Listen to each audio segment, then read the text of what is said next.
আজকে বলো তো চৈত্র সংক্রান্তির দিনে কাদের কি নিয়ম রয়েছে? আমাদের তো আজকে টক ডাল খাওয়ার নিয়ম রয়েছে। আর সমস্ত বাঙালি জাতিরই আজকে টক ডাল খাওয়ার নিয়ম, যেহেতু আজকে চৈত্র সংক্রান্তি। তো বন্ধুরা, আজকে আমাদের রান্না হবে উচ্ছে ভাজা। আর হচ্ছে এখানে কাঁচা আমগুলো কেটে নিয়েছি। এই কাঁচা আমগুলো দিয়ে আমাদের খেসারি ডাল দিয়ে রান্না করতে হয়। তো খেসারি ডাল দিয়ে এই টক ডাল হবে, আর উচ্ছে দিয়ে শুক্তো ডাল হবে। আর আমাদের আজকে যেটা স্পেশাল নিয়ম রয়েছে ওটা হচ্ছে উচ্ছের সাথে বেগুন সিদ্ধ আর হচ্ছে আলু সিদ্ধ। আমরা কিন্তু সারা বছর বেগুন সিদ্ধটা খাই না, আজকে খাবো। দেখো না, বেগুনগুলো এত ভিতরে পোকা ছিল, তো পোকাগুলোর জন্য বেগুনগুলো ভালো করে কাটতেই পারিনি। আর আমরা যেহেতু সংসারে মাত্র 4 জন, তার মধ্যে ছেলে তো এইসব হাবিজাবি খাবেই না, তো 3 জনের জন্য আর কতটুকুই করব বলো, অল্প একটুই নিয়েছি। আর হাজব্যান্ড সাজনা খেতে ভীষণ ভালোবাসে, আর ও যেহেতু শরীর অসুস্থ, ওকে হালকা পাতলা করে একটু সাজনা দিয়ে করে দেব। আর আজকে আরেকটা স্পেশাল নিয়ম রয়েছে আমাদের, সেটা হচ্ছে এই যে মিষ্টি আলু ভাজা।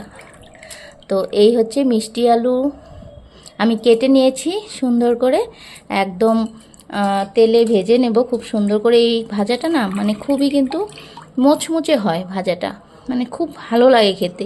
তো আমি এখানে একটু ধুয়ে নেব। ভাজাগুলো আমি কেটে নিয়েছি, এবার এগুলো একটু ভালো করে পরিষ্কার জলে ধুয়ে নেব। ধুয়ে আজকে রান্নাগুলো করব। তো আজকে মানে চৈত্র সংক্রান্তির স্পেশাল দিনে এইসব রান্নাই হবে, আর আলাদা করে কিচ্ছু করব না। টক ডাল, শুক্তো ডাল, আর মিষ্টি আলু ভাজা, আলু উচ্ছে আর বেগুন সিদ্ধ। কিছু একটা রসা করলে খাওয়া যেত, কিন্তু কি বলো তো, করবো না। আমাদের মানে আমার শাশুড়ি মাও এত 3-4 পদে রান্না ভালোবাসে না। ওনাকে 2 পদ বা 1 পদ দিলেই উনি খুব খুশি, বেশি দিলে রেগে যায়। আর হাজব্যান্ডও অসুস্থ, ওর খাওয়ার জিনিস সবই আমার আলাদা করে রান্না করতে হয়। তো ছেলে তো এগুলো হাবিজাবি খাবেই না, তো এত কিছু বেকার রান্না করে লাভ নেই। এইসব নিয়ম কারণ করতে করতেই আজকে খাওয়া চলে যাবে। তো রান্না হয়ে গেলে তারপর আমি তোমাদের সাথে আবার সব কিছুই শেয়ার করব। তোমরা কে কী রান্না করছো আজকে, কাদের কী এই নিয়ম রয়েছে অবশ্যই কিন্তু বলবে। এদিকে আজকে আমাদের আবার হাতে ছাতুর নিয়ম। তো বোনেরা ভাইদের হাতে ছাতু দিবে। সকাল সকাল কিন্তু সব ভাইয়েরা, মানে ছোট ভাইয়েরা, কিন্তু বড় ভাইয়েরা নয়, বড় ভাইয়েরা তো ঘুমেই ব্যস্ত, ছোটরা বেশি এক্সাইটেড, তো তাই ছোটরা আগেই ঘুম থেকে উঠে রেডি হয়ে বসে রয়েছে। আর এদিকে বড় 2 ভাই, এই যে দেখতে পাচ্ছ, তাদের ঘুমই ভাঙছে না। তাদেরকে ডেকে ডেকে ওঠানো হলো যে ছোট ভাইগুলো উপোস রয়েছে সকাল থেকে, তাড়াতাড়ি ঘুম থেকে ওঠ। তারপর দেখো আমাদের বাড়ির সব বাচ্চারা, সব মেয়েরা তাদের ভাইয়ের হাতে ছাতু দিচ্ছে। তো আমাদের বাড়িতে প্রতি বছর এই নিয়মটা হয়। আমাদের বাড়িতে আবার ভাইফোঁটার নিয়মটা নেই, এই হাতে ছাতুর নিয়মটাই রয়েছে।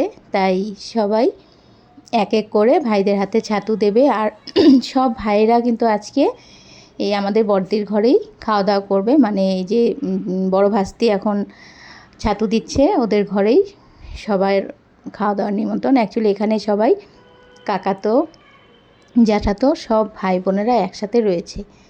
তো এখানে আরেক বোনও দেখো দিচ্ছে, আর এদিকে পরপর সব বোনেরা রেডি হয়ে বসে রয়েছে কার পরে কে দেবে। দেখো, আর এক ভাই কিন্তু এখানে নেই, কারণ ওর হচ্ছে সকালেই কোচিং ক্লাস ছিল, তাই ও বিবেক নেই এখানে।